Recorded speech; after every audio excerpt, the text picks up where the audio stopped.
All right, let's jump right in. When you hear the word Stoic, what's the first thing that pops into your head? Probably someone who's totally unshakable, maybe even a little distant, right? Someone who keeps their emotions on lockdown. But what if I told you that at the very heart of this ancient philosophy is a radical, powerful idea about human connection? Today, we're going to smash that cold stereotype to pieces. Because this is the big question, isn't it? It's probably the number one thing that makes people hesitant to even explore this philosophy. Is the whole point to become some kind of robot, totally indifferent to the world around you? Well, the short answer is a huge, resounding no, and we're about to show you exactly why. And this just hits home. This quote gets right to the core of the problem. We've all been there, you know? A friend is really hurting, and our first instinct, maybe from a twisted understanding of philosophies like Stoicism, is to create distance, to rationalize, to protect ourselves. But as we're about to see, true Stoicism says that isn't strength at all. It's actually the opposite of what the philosophy is trying to teach us. All right, first things first, let's tackle this myth head on. We're going to dismantle this whole idea of the cold Stoic piece by piece so we can get to what this philosophy actually says about how we should connect with each other. And this right here is the classic mistake so many of us make. You see, Stoicism is about mastering your emotions, not getting rid of them. The goal isn't to feel nothing. It's to not be a slave to destructive feelings like blind rage or crippling panic. Confusing that kind of self-control with being cold and uncaring is a total failure, not of the philosophy itself, but of how we try to put it into practice. So if Stoicism isn't about being an emotional island, then what is it about? This is where the whole stereotype just completely falls apart. Because at the very core of Stoic ethics is this powerful and honestly pretty surprising idea about what it means to be human. And this is it, Oikeiosis. I know, it sounds super complicated, but the idea behind it is actually beautiful and simple. The Stoics believed we are naturally wired to care. It starts with ourselves, and then it expands outward, kind of like ripples in a pond. First to our family, then our friends, our community, and ultimately to every single human being on the planet. This isn't coldness, it's radical, all-encompassing connection. And this is why that idea is so crucial. Think about it. The main Stoic virtues, wisdom, justice, courage, temperance, they're all pretty meaningless in a vacuum. I mean, how can you be a just person if there's no one else around to be just to? How can you be wise without understanding your role in the human community? Connection isn't just a nice add-on. For the Stoics, it's the entire playing field.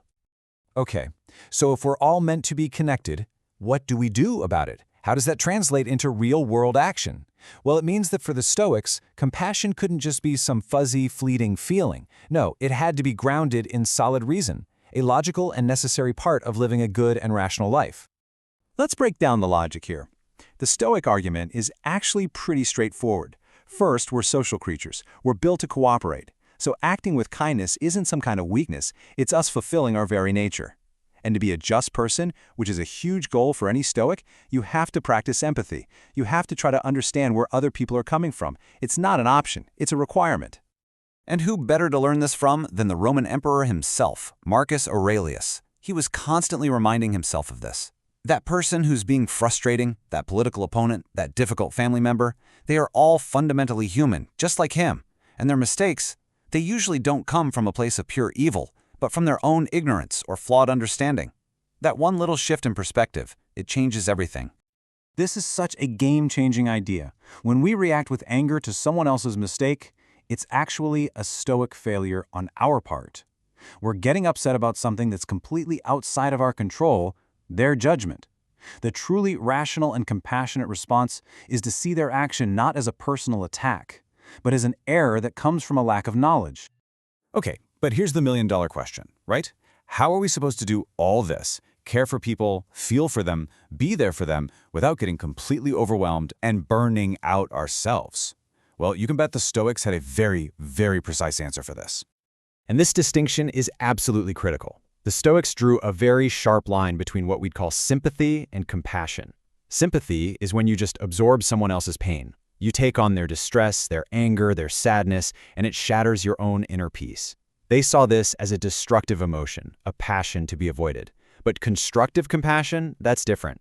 That's about understanding what they're feeling and then offering rational, helpful support, all without letting it destroy you in the process. Let's make this super practical. Here's how this plays out in a real conversation. The stereotypical cold Stoic just gives you a dismissive, clinical line that basically pushes you away. But the true, compassionate Stoic starts by validating the feeling, I understand that feeling, and then offers what is actually useful, calm, rational support. See the difference? One creates distance, the other builds a real, healthy connection. You know, at the end of the day, it all comes down to this. You simply cannot pour from an empty cup. All that hard inner work that Stoicism talks about, building self-mastery, resilience, and calm, that's not selfish. It's the essential foundation that allows you to be a rock for other people. You build your inner fortress so that you can open the gates and offer shelter to others when they need it most. So let's zoom out for a second, because this whole practice of rational compassion isn't just about our one-on-one relationships. It's about how we function as a society, especially in times like these, when everything can feel so divided. This is a tool for actively strengthening the social bonds that we all depend on to survive and thrive.